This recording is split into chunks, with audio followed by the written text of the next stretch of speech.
We kick off Dateline Abuja this 2025 with an in-depth discussion with the police, one of the agencies that has been under the spotlight for the past few years, asking questions about what they've done in 2024 and what they intend to do in 2025.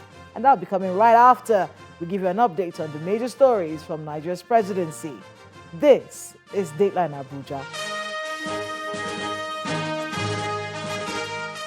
Hello and welcome to Dateline Abuja. I'm Kayla Magwa. This very first edition of the program for 2025, we will kick off, as we usually do, with a rundown of the major stories from Nigeria's presidency.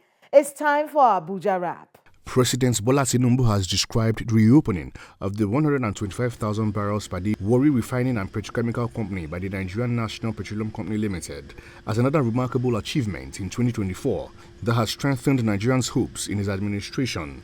The Warri Refinery returned to operations weeks after the NNPC Limited restarted the 60,000 barrels per day Port Harcourt refinery in November. Vice President Kashim Shettima has expressed optimism that the year 2025 will be better as the country is on the path of sustained growth. He was speaking in Lagos after a meeting with President Bola Tinubu at his residence. The Vice President says the country has turned the corner and the economy is starting to pick up. President Bola Tinubu has emphasized the critical role of state governors in driving Nigeria's development and prosperity, saying their leadership at the subnational level is central to achieving food security, economic prosperity, and rapid national growth. Speaking while receiving members of the Nigerian Governors Forum at his Ikoyi residence, the president expressed gratitude for their support and collaboration while highlighting the key areas requiring joint efforts for the nation's progress. The president also met with the leadership of the National Assembly. A transformative journey that we embark on is all our journey, not for us. It's for our tomorrow. It's for the future generations. Your commitment will yield that fruit, will bring the result to the babies yet unborn. President Bola Tinubu has consented to a proposal to establish Federal University in southern Kaduna. Vice President Kashim Shettima gave the hint during a condolence visit to Kuka family on the death of His Highness Yohana Sidi Kuka, the Agwom Akulu of Ikulu Chiefdom, and the younger brother of Bishop Matthew Hassan Kuka of the Catholic Diocese of Sokoto. He also disclosed that there are also ongoing discussions to establish a federal medical center in Kafancha, Kaduna State. The First Lady of Nigeria, Senator Oluremi Tinubu, has welcomed the first baby to be delivered in the year 2025. Senator Tinubu, who was represented by the wife of the Vice President, Nana Shettima, visited the Asokoro District Hospital, where she presented gifts to the babies and promised the government's commitment to providing an enabling environment for Nigerian children.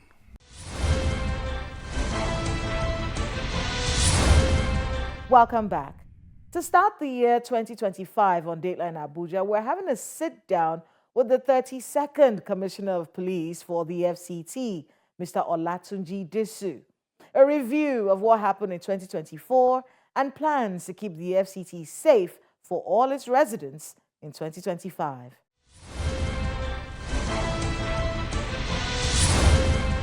CP Olatunji Disu, welcome to Dateline Abuja.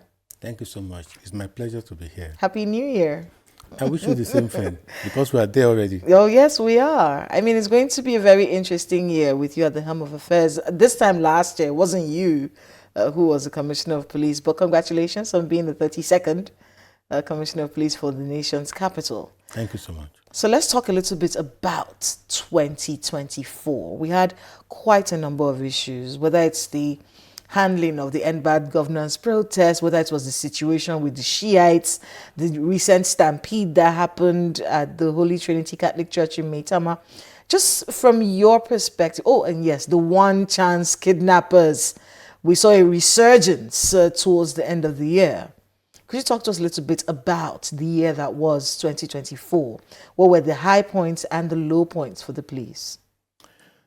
Yes, luckily for us, we're at the end of it all, year 2024. It has been a very, very hectic and studied one for the Nigerian police. Yes, you said I was not here at the beginning of the year. I came towards the end of the year, but I was a commissioner of police somewhere And every commissioner of police still keep their eyes on what happens at the Federal Capital Territory. It has been a very, very hectic one for us, just like I mentioned earlier.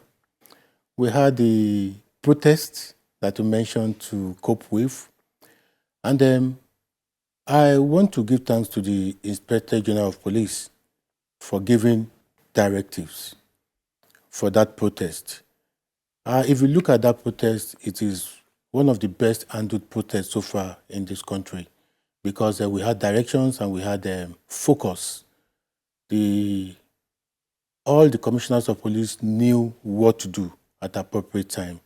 And it came out as one of the best handled protests so far. Well, Amnesty International's report, have you seen that report? We saw Mr. Olumuyiwa Adejobi refuting the claims in that report, saying it was, basically saying a lot of it was baseless. But it did bring up a lot of questions about rights of protesters, didn't it? And the way people who do not adhere to the rules of protest are being treated, especially by the police. The police was accused of being high-handed. I will give an example of where I acted as a commissioner of police, Rivers State. When the protest started, we were with them from the beginning, and then we had plannings with them.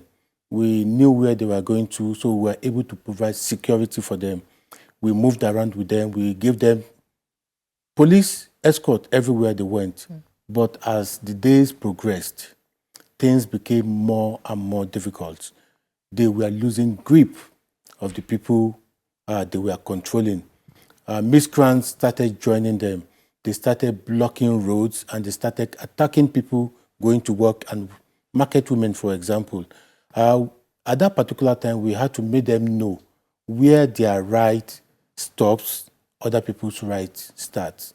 You cannot stop people from going to work. You cannot stop people from not wanting to join the protest.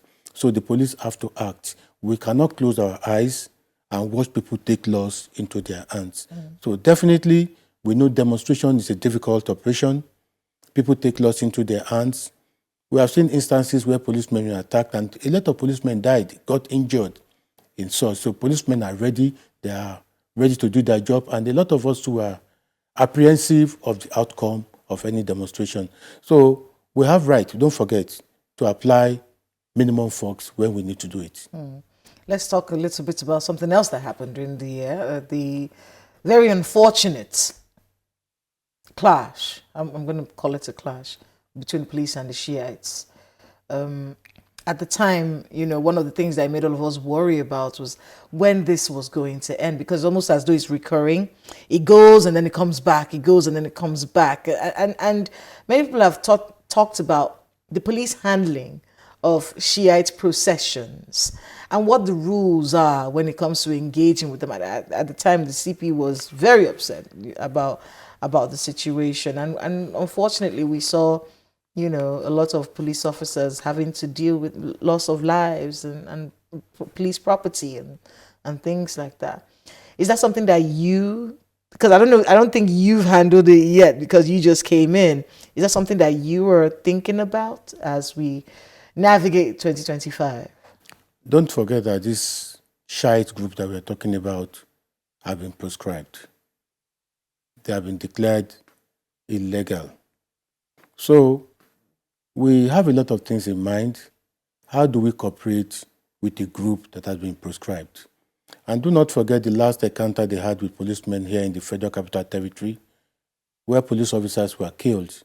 And don't forget, one of the rifles collected from the police officers is still missing as I speak with you. In their possession, they could use it for anything. They had about 20 or so rounds in it. So that weapon is in wrong hands. So how do we cooperate with people who are armed? Just some few days ago, some of them were arrested in town again, and they had catapults and iron pellets. They were protesting. They were doing their procession. Their processions. Inside town? Inside town. Where in town? Moving around Galadimawa, Maitama. So when they searched their vehicles, a lot of bolts, iron bolts for catapults were recovered from there. This could be dangerous. These are weapons that, when fired, could kill anybody. Definitely, they had police in mind when they were doing that. So we will continue to come after them. We have had time to talk to some of them that we have met, try to advise them. Let them go to court and fight it out. If the government says they are no longer proscribed, we are ready to work with them. So just so we can understand the modus operandi for the Shiite movement, proscribed and shouldn't have any processions within the nation's capital? That is correct. That is correct. They are proscribed, they should not.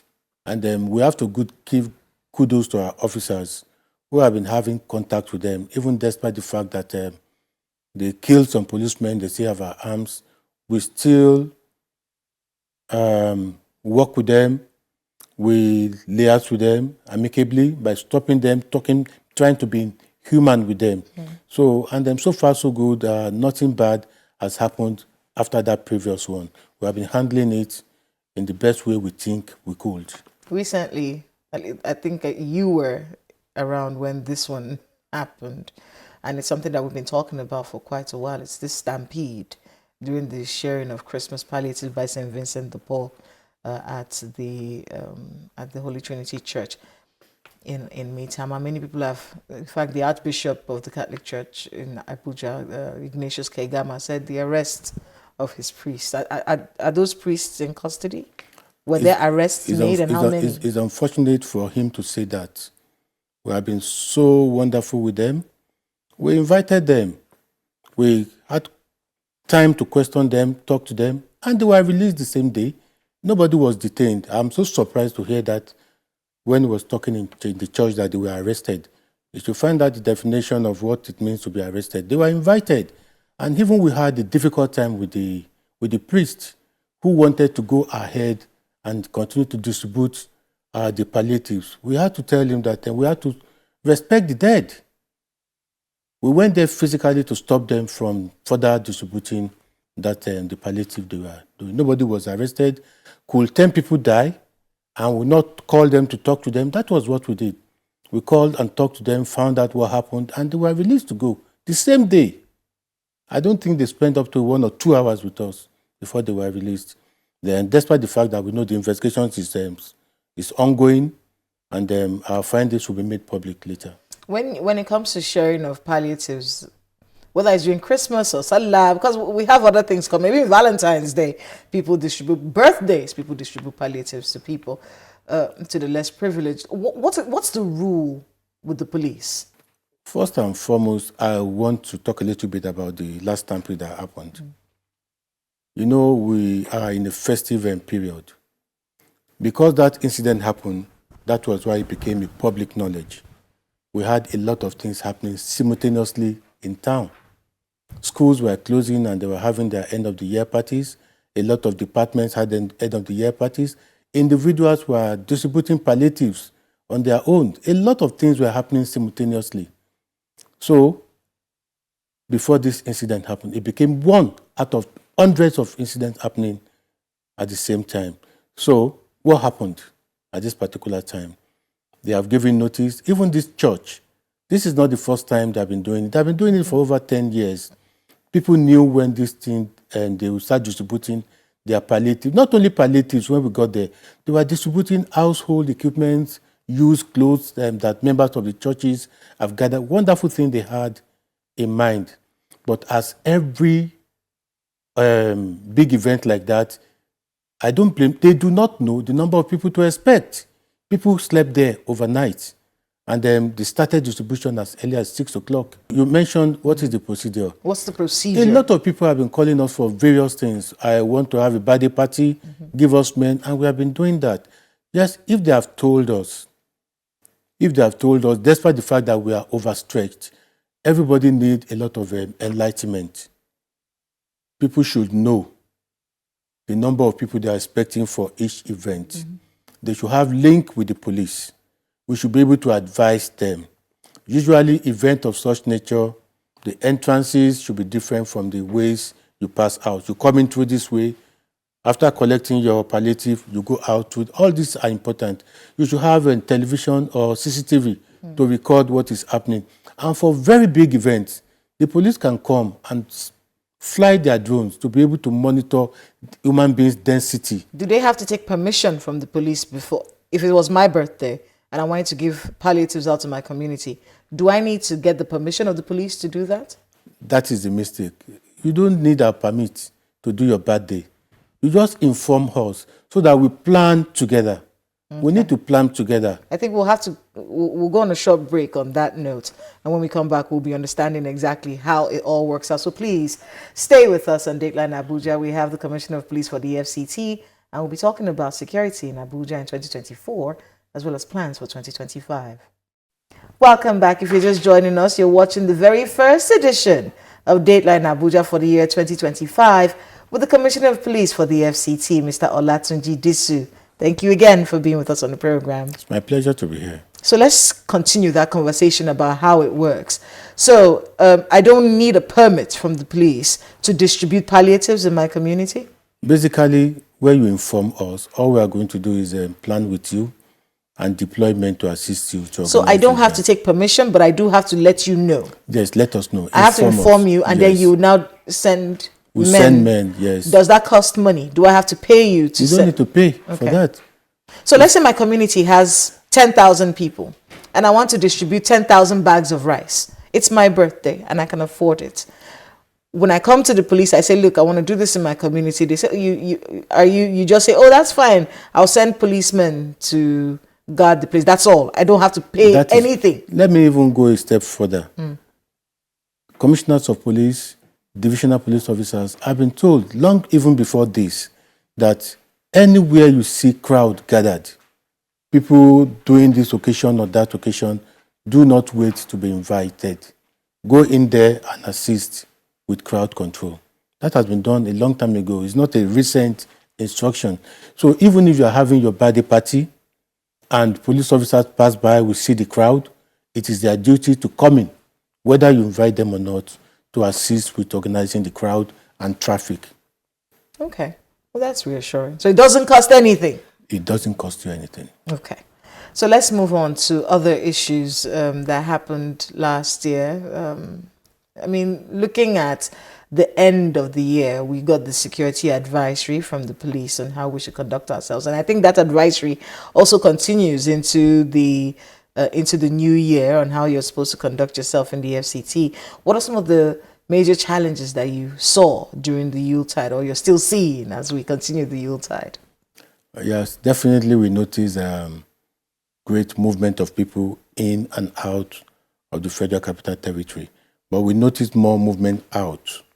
But despite that, people were coming in, so we had to do with ensuring that proper things are done. People are checked as they go out, and people coming in are checked. Because we noticed that a lot of crime that happened finally ends on the road. A house has been robbed, they need a vehicle to get away. That means they're going to walk on the road.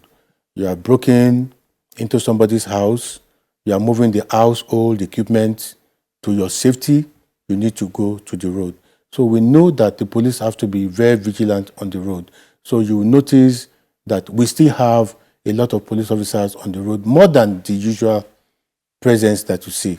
So everywhere you go, you notice influx of police officers, even in areas that usually you do not see police. We call it visibility policing. And then we took our time to enlighten the people on a lot of things.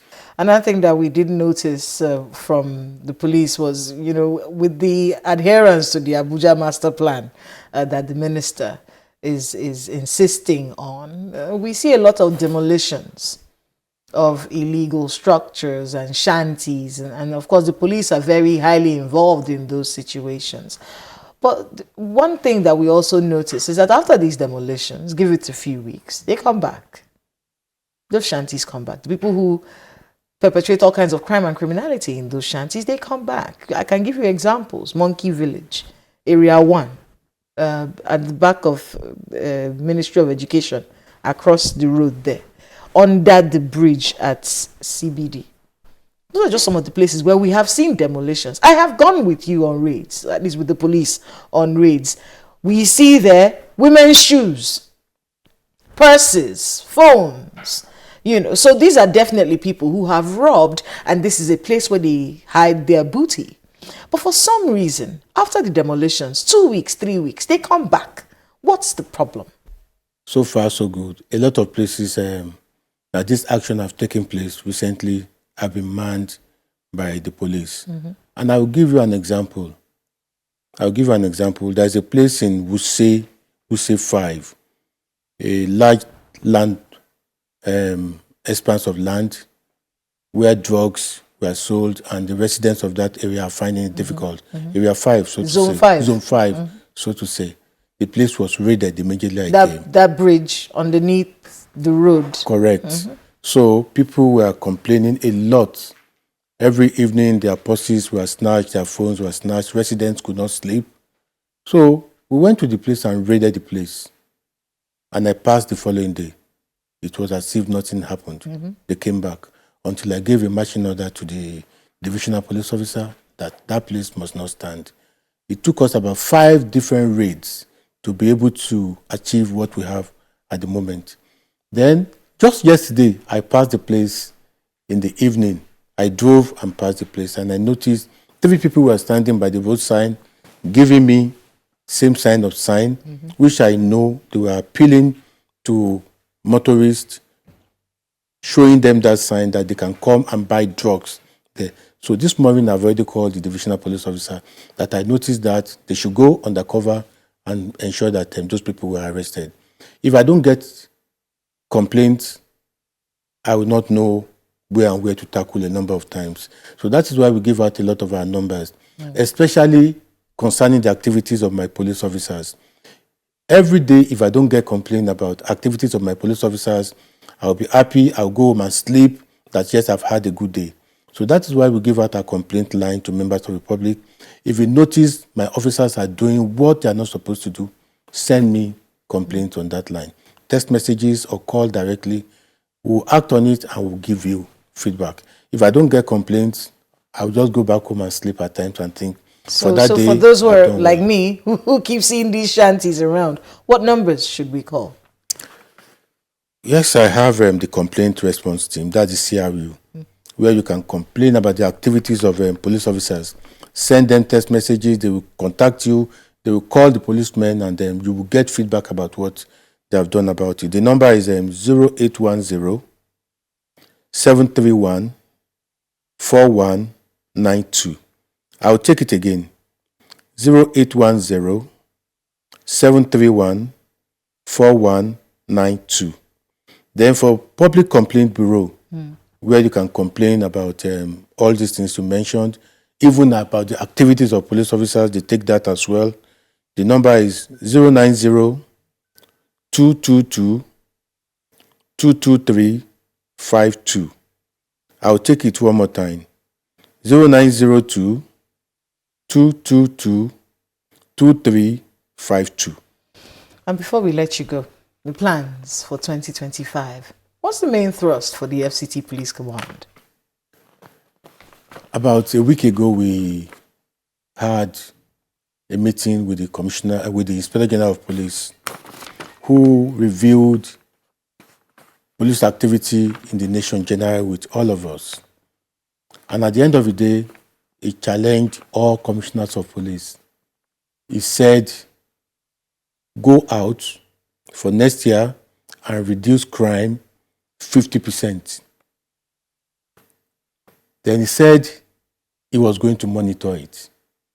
But before he left, he said 50% is what he wanted. But the least he would take from anybody was 30%. And that we should go back and discuss that with our officers, our own management team. So definitely that is my trust to ensure that I conform with the directive of the Inspector General of Police and bring down crime to the barest minimum. I want to thank you very much, CP Olatunji Disu, for being with us on Dateline Abuja. I hope we see you often. We would love to have you here with us more often. Thanks again. Happy New Year and good luck with all the work you have ahead of you. Thank you so much. I'll be here anytime you call me. Thank you. Thank you, ma'am.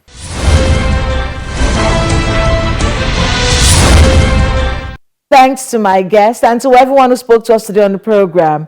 2025 will be a good year, but we do have to plan ahead and be security conscious. Remember to let us know the happenings in your neighborhood using the social media handles showing right now on your screens. Thank you so much for watching. I'm Kayla Magwa. See you next time.